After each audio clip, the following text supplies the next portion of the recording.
integrantes da mesa, que são pessoas que têm procurado não somente fazer o trabalho de Deus no sentido da exposição bíblica, mas também apoiar. Vou saudar o meu colega e amigo, pastor Miguel Dutra, que aqui representa o Campo do Coqueiro e seu pastor Paulo Pessoa. Saudar o pastor Edmundo Quaresma, presidente da Convenção Ministério Belém. Deus continue abençoando. O vereador Elias Barreto, que já se pronunciou de forma magistral aqui há pouco. Ao reverendo Adriano Casanova, que é o líder, pastor da Igreja Batista Nova Esperança, e o nosso secretário-geral da SBB. Então, é um homem que tem uma incumbência grandiosa, fabulosa, que Deus deu, que tem exercido de uma forma muito gloriosa. Então, aqui não somente cumprimento e parabenizo pelo profícuo trabalho que a SBB vem fazendo. Aqui, cumprimentar o nosso colega, pastor Rosimar Nascimento, que aqui representa o campo da Cidade Nova, mas também com a presença dos colegas, pastor Elias, que é o presidente do campo da Cidade Nova, pastor Joelder, que aqui se encontra, pastor Tenório, e eu louvo a Deus também por estar revendo o pastor, o vereador, Bispo Arlindo. Parabenizar, né, pela vitória, agora como além de vereador, primeiro suplente do senador eleito, Zequinha Maria. As autoridades militares, demais autoridades eclesiásticas que eu não citei, autoridades civis que estão presentes, recebam nosso cumprimento. A Bíblia, ela é um livro que nunca morre. É uma expressão aparentemente simples ou até boba, mas houve um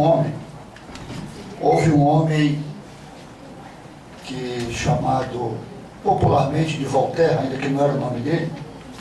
Voltaire teve a ousadia de dizer que pouco tempo depois da época dele não existiriam mais Bíblias, nem cristianismo, nem na Europa e nem no mundo.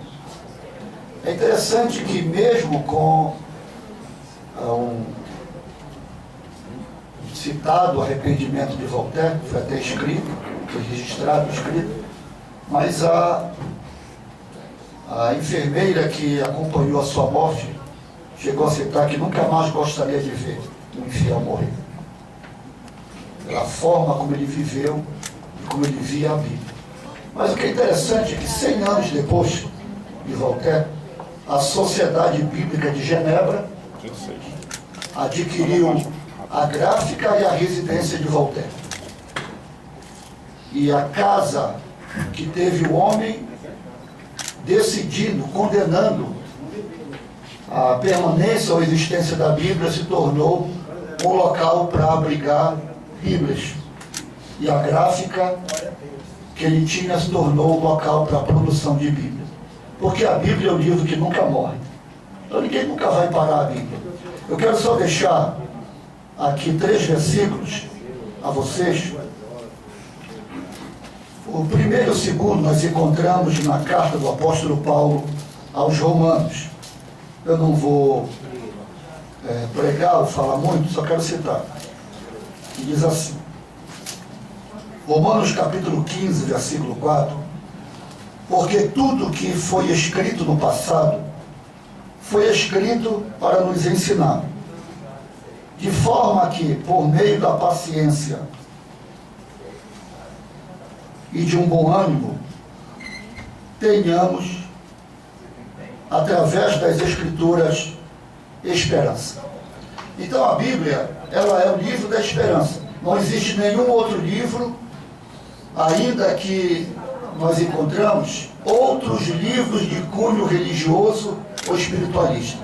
Mas nenhum livro consegue produzir esperança, eu não digo só no sentido pessoal ou individual, ou de um grupo pequeno de pessoas, ou de um grupo grande, mas a Bíblia é o único livro que consegue, na humanidade inteira, através da história, e através das nações, que consegue produzir uma expectativa de vitória naquele que crê, como nenhum outro livro consegue. O capítulo 15, versículo 13, ainda diz assim: e que o Deus da esperança vos encha de toda alegria e paz por sua confiança nele, para que possais transbordar de esperança pelo poder do Espírito Santo. Então, o Deus da esperança, o nosso Deus é o Deus da esperança. O livro que ele nos deixou, que ele nos legou após a morte de Cristo, é o livro da esperança. O apóstolo Pedro, quando escreve a sua primeira carta, no capítulo 1, versículo 3, ele diz assim: porque Deus nos gerou de novo e nos deu uma viva esperança. Então tem três coisas que são inseparadas. A confiança e a fé em Deus nos conduzirá à Escritura, ou vice-versa.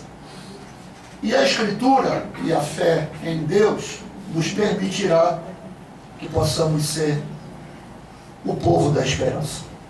Então nós estamos aqui agradecendo a Deus pelo livro da esperança, ao Deus da esperança, e não há um outro motivo principal senão porque somos o povo da esperança. E eu quero concluir aqui a palavra. Eu vou fazer igual o vereador Elias disse. Eu acho que a gente acaba assim falando, às vezes mais, por não anotar certas coisas. Mas eu quero anotar um pensamento. A Bíblia, nós só temos a Bíblia em mãos, só temos aqui o diretor-geral, a própria SBB, porque um trabalho foi feito por nós, que foi o sacrifício de Cristo, a morte de Cristo. Então esse Jesus de Nazaré, sem dinheiro, sem armas, conquistou milhões e milhões de pessoas através da história, em número muito maior que Alexandre o Grande, que César, que Maomé, que Napoleão Bonaparte. E sem o conhecimento e a pesquisa científica moderna, ele derramou mais luz sobre assuntos materiais e espirituais do que todos os filósofos e cientistas da história juntos puderam. Sem a eloquência aprendida nas escolas, ele pronunciou palavras de vida como nunca antes, sem ter escrito uma única linha.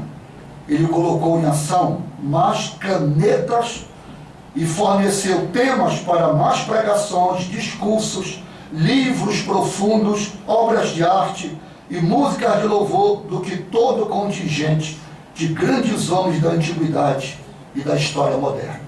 Então, o livro, ele nada mais exalta do que esse homem chamado Jesus de Nazaré. Deus abençoe.